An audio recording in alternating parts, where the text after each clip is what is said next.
Hello, everybody, and welcome to The Crow's Next. Here's Scotty.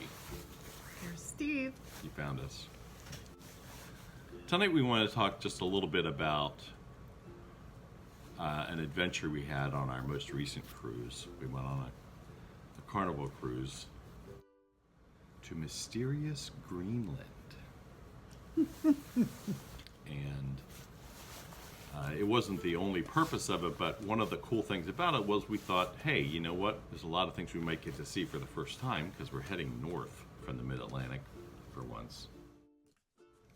And one of the things we thought is, hey, maybe we'll see polar bears. Or icebergs. Or icebergs. Or maybe we'll see, maybe we'll get to pet a puffin. Or one of the other things we got pretty excited about was maybe we'll get to see the Northern Lights. So one of the objectives of this cruise we're going to call is Chasing Aurora. So Scotty had seen the Northern Lights once before. Yeah, just one time, kind of by accident, out in the backyard years and years ago, but nothing as dramatic as can be seen from Greenland. Just something that wasn't right. You could just see something different. You could wasn't see right. some pink and green, swirly kind of, very, very faint, misty kind of light. And yeah, Allie and I, our oldest daughter, and I saw that from the backyard. But that was years ago. Long time ago. With knowing that there was a possibility of seeing the Northern Lights, I did what I do, which is I planned, and I went and I downloaded two different apps to help you know when and where to look for the Northern Lights. I did a bunch of reading. We even went to a scientific lecture. We did. On the ship, which was awesome, where among other things, the nice man told us how the Northern Lights happen and all that kind of stuff. So, and even on the TV, they included one of the special Carnival channels on the TV was switched into a what's the Northern Lights forecast for tonight kind of a thing. Yeah, it's kind of neat. As we approached Greenland, there was more talk and more people moving out onto the deck, on the higher decks, looking, and so we all thought we saw some stuff.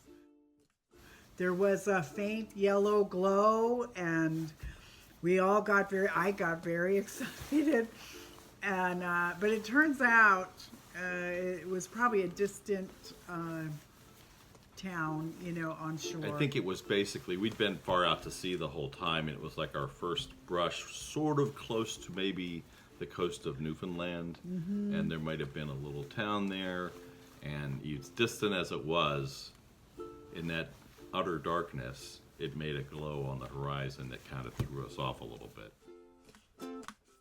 There was something else. There was maybe just a little bit, looking on the smartphone, not with the naked eye, a little bit of a sort of a lilac. Is that the right name of the color? Yeah, I would say. on our smartphones, and only on Scotty's smartphone. My smartphone is an antique, I guess. Scotty has a pretty up-to-date smartphone, and it turns out that if you aim your smartphone in the right direction at the right time, you can get some stuff that your eyeballs can't pick up. Yeah. Some of the higher wavelengths that the Aurora is riding in on can be seen by your smartphone. Yeah, we tested. So yeah, we tested this on the ship. It was amazing looking out into the dark, into the ocean, and on the horizon, and seeing pretty much nothing, but then putting the phone up, and the phone can see stuff that you can't see. It's pretty amazing. We kept trying. We watched and we listened. Everyone was very excited out there on the deck. but we'd had enough and we went inside to warm up. There were we took some pretty pictures of the ocean, I think. Yeah. Oh, and we got a really beautiful moon Yeah. shot. You did. Beautiful shot of moonlight on the ocean. Yeah, when you stop trying to find weird glows Yeah, in the skies. or yeah, exactly. So we gave up. Not sure whether we were ever going to see more than that or not, and frankly, not 100% sure what it would look like if we did see them. And since we'd had to change the clocks like 3 nights in a row, I think, Yes. as we approached Greenland, dark was coming pretty early in the day by our wristwatches, and if you still have a wristwatch, and so it was probably that first night. It was probably like 8 p.m. and it was full dark outside, and we were trying, and there were lots of excited people out there trying, but it was cold. And nobody was getting much with amazing smartphones or amazing SLR cameras. Just not a lot was happening, I don't think. We just all wished it was. Or some of us thought we were getting something, but we it thought really we were. wasn't something. It was a whole lot of nothing.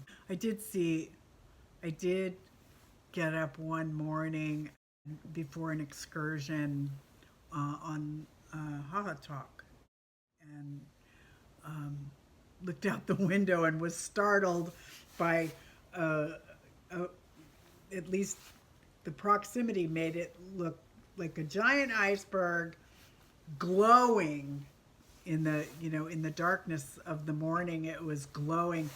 One of the ship's spotlights was on it, but it looked really freaky, and you could see sort of beneath the surface the green glowy ice under the water. It was startling, but beautiful too.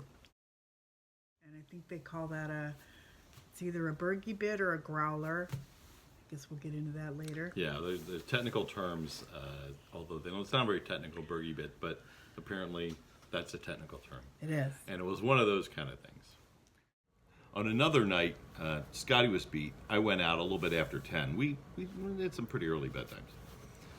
And I went out, and it was ridiculous.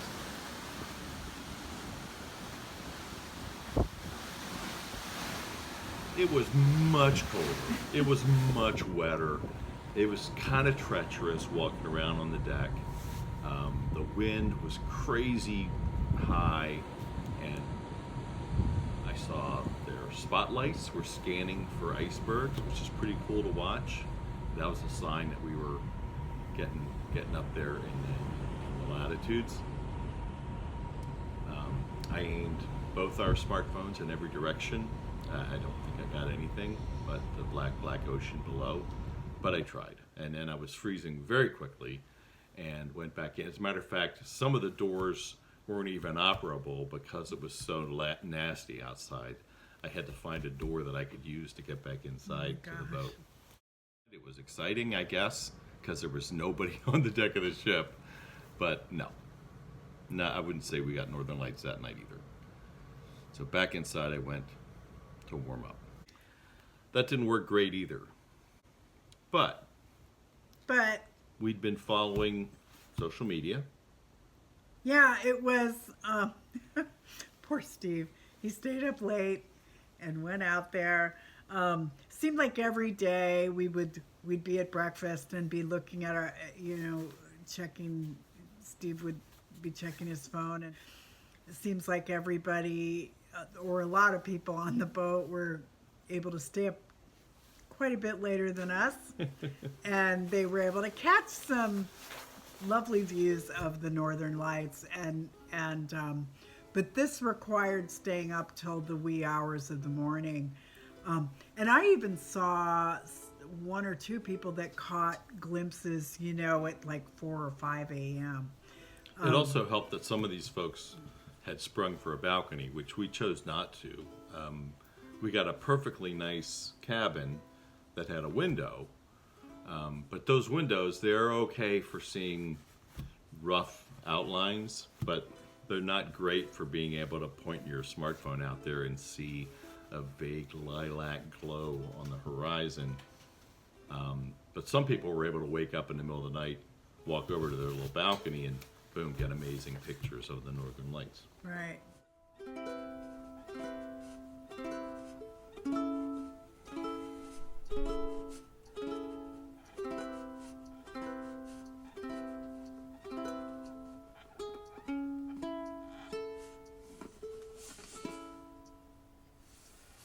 So, this was a 14-night cruise.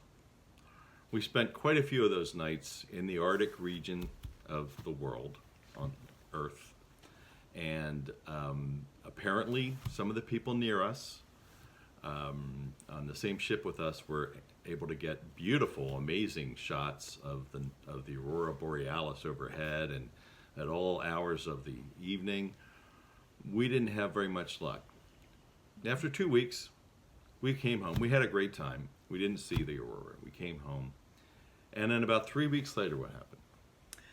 Well, they said on the news that if we were paying attention, we'd be able to see the northern lights. So about 10 o'clock one night, and I think our granddaughter was She was here too. visiting with us. About 10 o'clock, I said, I'm going out back to see if I can see the northern lights. And I took my smartphone with me, and I'll be darned, I had to come all the way back from Greenland, here in Maryland, to see the northern lights. So Big as anything, right there outside our house. So yeah, followed us right home. Thanks, Aurora. Yeah, kind of funny. So, Uh-huh. never give up.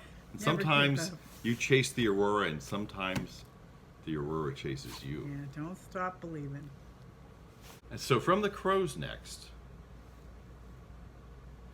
this has been Scotty. This has been Steve. Thanks again. Please like us and subscribe us.